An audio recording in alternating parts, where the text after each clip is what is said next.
All right, let's dive into Crown of Midnight. You wanted Celaena Sardothien, and that's exactly who we're going to unpack. Exploring a fictional world like this through just one book is a bit different, isn't it? It is, but Crown of Midnight is a perfect choice for it because it's not just fantasy. It's about so much more. Morality, identity, even what it means to be free when you're trapped in a system you hate. You hit the nail on the head with Celaena. She's this assassin, the king's champion, but there's such depth to her. She's not just going through the motions of killing. Right, like she hates it. She's constantly yearning for freedom, even as she's carrying out these orders. That internal conflict is what makes her so relatable. And how about those fake deaths? She's not just clever, she's actually saving people. Exactly. It's a low-key rebellion right under the king's nose. Every time she pulls it off, it chips away at his power just a little bit more. Makes you wonder if Maas is setting us up for something bigger. Like, could those small rebellions actually lead to Celaena challenging the king head-on? I mean, even that opening scene where she's presenting the king with proof of her kill, you can feel that tension, especially with Chaol right there. Oh, absolutely. That dynamic between Celaena and Chaol, it's electric. They're dancing around something more than just friendship, and Chaol himself is torn between his loyalty to the king and his concern for Celaena. You can really feel that struggle in their conversations. Yeah. Especially when he confronts her about her secret missions. It's like he knows she's playing with fire but can't stop her. He's such a great example of duty versus desire. He wants to protect her, but he's bound by his oath to the king. I think that'll resonate with you, especially given your love for complex characters. And then there's how she manipulates situations to protect people, like Sir Carlin, that kind nobleman. She could have just followed the king's orders, but she went out of her way to spare him. It shows that there's more to her than just being an assassin. She has compassion, a sense of right and wrong that goes beyond her deadly profession. Speaking of which, what did you think about that talking skull door knocker? Okay, that was wild. It's more than just a fun little detail, though, isn't it? It's our first real clue that magic might still exist in this world. And you mentioned wanting stories that blend political intrigue with fantasy. Well, that talking skull is where those two worlds start to collide, especially with its warnings about the king. Totally. It's like a challenge to everything Celaena thought she knew. And it sets the stage for bigger magical forces at play. We just don't know the full extent of it yet. And then things get even more complicated when Archer Finn enters the picture. He's Celaena's former training partner, but there's clearly a lot of history there, a past that's still shrouded in mystery. Archer's a fascinating character, definitely. He's sharp, charming, but there's something dangerous about him, too. The way he observes Celaena and Chaol, it's like he's sizing up the competition. Makes you wonder if he's friend or foe, right? Absolutely.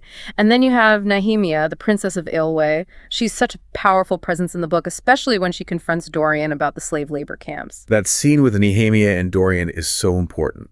It shows the true extent of the king's cruelty and forces Dorian to confront his own role in it all.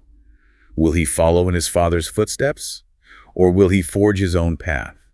It's a question that really hangs over the whole story. And speaking of the king, his obsession with conquering Wenlin reveals just how ruthless he is. There's a darkness to him, wouldn't you say? Something that goes beyond just wanting more power. Totally agree. He's a force of evil, plain and simple. And it's clear that Celaena's going to have to confront him at some point. It's just a matter of when and how. Of course, there are these little glimmers of light in the story, too, like Celaena's birthday with Chaol. Their connection is undeniable, especially when he gifts her that magnificent Asterian stallion. Oh, that was such a great moment. It wasn't just a gift. It showed how deeply he understands her. He sees her passion, her strength, and he loves her for it. Exactly. It's a moment of pure joy amidst all the darkness and intrigue. But, as with any good story, tragedy isn't far behind. And in this case, it strikes close to home with the assassination of Princess Nehemia. That was devastating, not just for Celaena, but for the reader, too. It shatters this sense of safety, reminds us that even in a world of magic and adventure, loss and heartbreak are still very real. It also raises the question of who's behind it all. Who would want Nehemia dead, and why? It's a mystery that Celaena becomes obsessed with, and it sets the stage for the next part of our deep dive. Nehemia's death, it's just wow. I mean, it completely changes everything for Celaena. It's not just about revenge anymore, is it? No, it's not. It's deeper than that. It's like this wake-up call, Yeah. She sees the king's cruelty, the suffering he's causing, and she can't ignore it anymore. And it's happening at the same time she's starting to understand her own past, who she really is. We know she's Aelin Galathynius, the lost heir to the throne of Terrasen, but she's still in the dark about it all. Right. And that creates this amazing tension for the reader, because we know the truth, but we're watching her struggle to put the pieces together. Like those messages from Celaena, the legendary queen. They're starting to make a lot more sense now, don't you think? They really are, and those messages, along with the whole mystery of the wired keys, they add this layer of mythology, of destiny to the story. Totally. It's like every little detail has this deeper meaning. Speaking of details, you know what I found really interesting? When Celaena meets Archer for dinner, she's wearing that black gown. Oh yeah, I noticed that too. It's not just a fashion choice, it's symbolic. She's embracing the darkness, the ruthlessness she needs to survive in this world. And that scene with Archer, it's just electric. You can feel the tension between them. Makes you wonder what his true motives are. Is he really interested in her, or is he playing some kind of game? Exactly. He's such an enigma. I mean, we know he's dangerous, but to what extent? And for whom? It keeps you guessing the whole time. Meanwhile, Celaena's still trying to figure out what the king is really up to. Remember, the talking skull warned her about something more than just conquering lands. Right. He wants power, sure, but he's after something ancient and dangerous. And it seems like those wire keys are the key to it all. No pun intended. Huh. Yeah, I see what you did there. But it's not an easy path for Celaena. She keeps hitting roadblocks, there's betrayal, and she has those moments where she just feels lost. Like when she finds out that Baba Yellowlegs, the witch Dorian went to see, isn't who she seems. That harmless old lady. She's a power player, and she's got her own agenda. And Celaena doesn't back down. She confronts Yellowlegs head-on, showing that she's not afraid to use force to protect those she cares about. But that defiance comes with a price. The Iron Teeth witches, they're not going to let that slide. It's like she's stirred up a hornet's nest. Things are about to get even more dangerous. And then there's Kel. Their relationship is just so complicated. They're drawn to each other, but there are all these secrets, misunderstandings, and loyalties pulling them apart. And it all explodes when Kale comes up with this plan to send Celaena away to Wendland. I know. It seems crazy, right? Sending her to the very kingdom the king wants to conquer. Kale's in a tough spot. He's trying to buy her time, keep her safe from the king, but he knows it's a huge risk. And Celaena, she feels betrayed. She doesn't understand why he's doing this. Their whole communication breakdown is heartbreaking. It just shows that even the strongest relationships can be tested, pushed to their limits. Sometimes the choices we make, even with the best intentions, can end up hurting those we love. And while all of this is happening, Dorian is going through his own struggles. He's dealing with his magic, coming to terms with the truth about his father. It's like a parallel journey to Celaena's. He's trying to figure out who he is, where he stands in all of this. Remember that scene where he sees the King's Council discussing those slave labor camps? Oh man, that was heavy. He can't deny it anymore. His father's a monster. And Dorian has to decide what that means for him. He's the heir to the throne, but what kind of future does that even hold? It's a lot for him to process. So you have Celaena struggling with her destiny, Cal trying to protect her while fighting his own feelings, and Dorian questioning everything he thought he knew. It's like a powder keg just waiting to explode. And that all comes crashing down in a way you wouldn't expect. That scene where she finds the first weird key hidden in Elena's crown? Talk about chills. It's like everything she's been through, all those cryptic messages, it all led to this moment. And just when you think she's finally on the right track, bam! That creature from the library, the one Kale's been fighting, it breaks free and attacks him. I was on the edge of my seat. Kale's completely outmatched. He's gonna die if Celaena doesn't do something. And she doesn't hesitate. She opens that portal, looking for help from another world. But it's a huge risk. Who knows what's going to come through that portal? I know. It's a cliffhanger for sure. And that's where we'll pick up in the final part of our deep dive. Last time, Celaena opened that portal desperate to save Kale.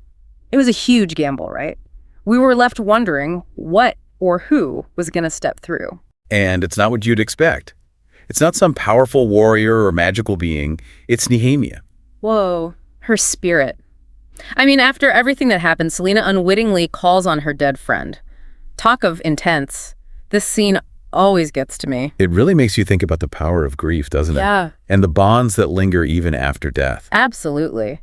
Especially since Nehemia doesn't show up to fight for Celaena, she offers guidance, encourages her to let go of the pain, to embrace her destiny. Yeah, it's this beautiful reminder that even in death, those we love can still guide us. And it's all happening right in front of Archer, isn't it? He sees Celaena's magic, her connection to Nehemia, and it changes everything for him. He realizes just how powerful she truly is. Yeah. And I think that scares him. almost as much as it intrigues him. Their final confrontation is brutal. Celaena's not holding back. She blames him for Nehemia's death, and she unleashes everything on him. It's like a culmination of everything she's been through. She's not just an assassin anymore. She's something more, something stronger. And Kel sees it too. The fight, the magic, Celaena's grief for Nehemia. It's both awe-inspiring and terrifying for him. Yeah, he's falling in love with her, but he's also realizing that she's connected to these forces he can't even comprehend. And in the end, Archer is dead, and Celaena's left with this undeniable truth. She is Aelin Galathynius, Queen of Terrasen. There's no running from it anymore. It's a huge moment of self-acceptance, but it also raises so many questions. What will she do with this knowledge? Will she actually embrace her role as queen? And that's where Dorian steps in. He finds out the truth about Celaena, and instead of freaking out, he offers his support. That's such a key moment. It shows that she's not alone. Dorian sees her potential, her power, and he's not afraid of it. And Cal, too, even with all his fear and uncertainty, he chooses to trust her. That confession of love, it gets me every time. It's powerful stuff. Yeah. The way their love for each other transcends all the danger, the secrets, the unknown. It gives you hope. And then Celaena leaves for Wenlin. It's Kel's plan to protect her from the king, but she leaves behind the eye of Alanna. A reminder of who she really is. A promise that she'll be back, that she won't let the king control her anymore. Crown of Midnight ends on this note of hope, but it's just the beginning. Celaena's journey is far from over. It's been amazing diving into all of this with you. We've talked about the power of choice, the struggle between duty and desire, the importance of embracing your true self. There's so much packed into this book. Celaena's story is a reminder that even when things are dark, there's always hope. And sometimes, destiny is something you choose, not something that's forced upon you. Thanks for joining us on this deep dive. We hope you enjoyed exploring Crown of Midnight with us.